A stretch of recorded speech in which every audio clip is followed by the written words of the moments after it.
how impressed I was by the two students' prospect on African studies and their respect, deep respect for African culture and interest in African culture.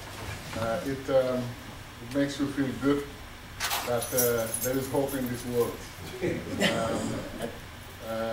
That we can move forward together. And Coach is very, very impressive. This is Wolof without accent.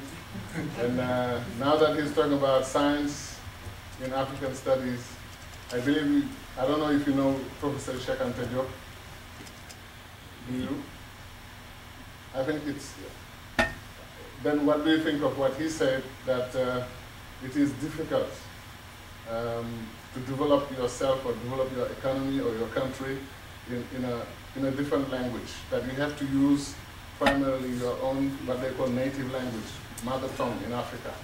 Do you think he's right? And as a scientist, do you think that one day Africans will be able to do biology, physics in African languages? Thank you. Oh, I think absolutely that is possible. I mean, all that, like right now, all I have to do is use descriptions and describe what I'm what idea I want to convey. So, for instance, I think, what do we think? Public health, culture, and it's just defining new words. And while these words may not exist at the time, all it takes is putting new diction into the language while retaining the base form, the base structure, the base words. I'm going to have to come to the facts. He's my student, and he's raising an issue. I think that's a very good point. And what he's talking about is really what we call language engineering. So you create new words when you need them. And that's what he is actually doing. And when I showed up yesterday at his presentation, I forced him to give me a presentation of his paper in Wolof. He struggled, but he did. So that makes me think that there is room for hope. Of course, struggles to create new words and do more language engineering for biology and fish in Senegal. Yes. But I cannot help but really to say how much respect I have for Professor Tom. Fallon really deserves a huge applause from this class. And I think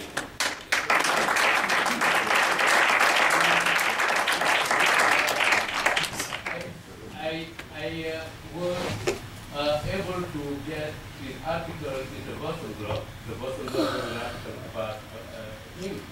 And I came from Senegal. I was not here around, so I missed the paper. When I came in my mailbox, returning to the university, I had 4 colleagues of mine who already cut the article and put it in my mailbox to show, actually, to their students also, that in fact, Africans were communicating very effectively. 100 years ago, 75 years ago, until the days of independence, using a language that they never heard. That the Africans, the Senegalese themselves, were not even aware of this language for the simple fact that neither the French nor the Arabs wanted us to know that yes, Africans could communicate in writing. We were told that you are not capable of communicating in writing. You are an oral, traditional language people. That's all you can do.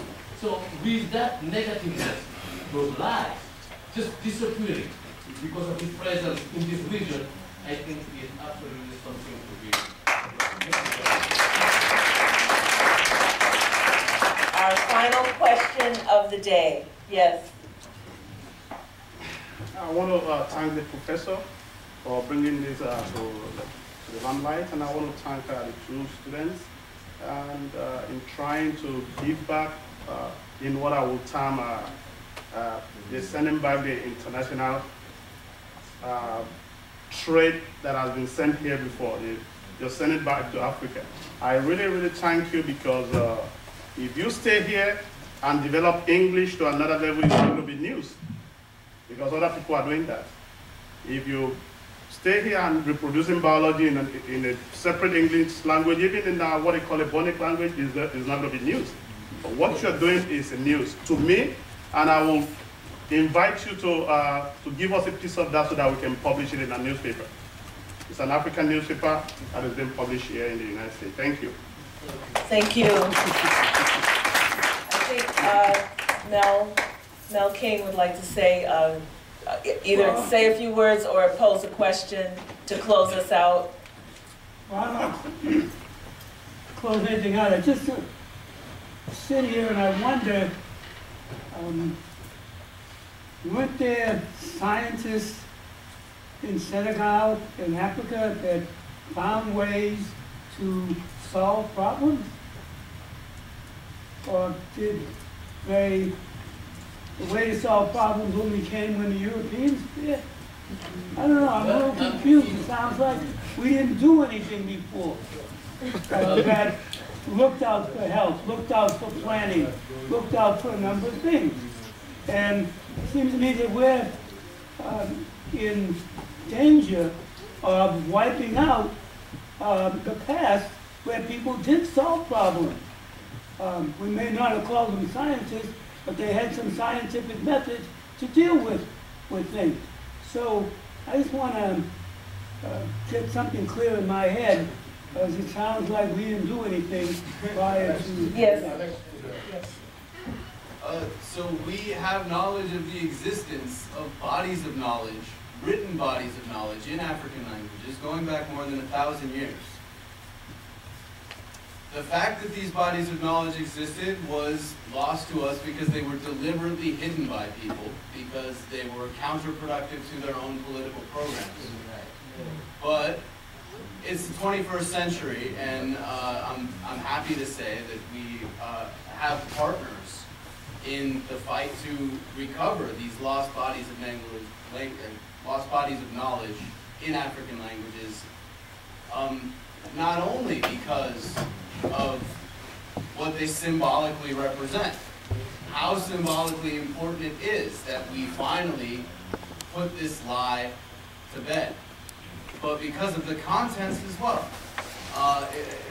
In applications of the field of medicine, in science, in history, in all of the social science fields that attempt to understand human relations and the way they work, there are sciences, bodies of scientific knowledge, bodies of history, and bodies of literature, and they're out there. They've been found in Africa in manuscript. They've been found in the Americas that were brought by diasporic Africans.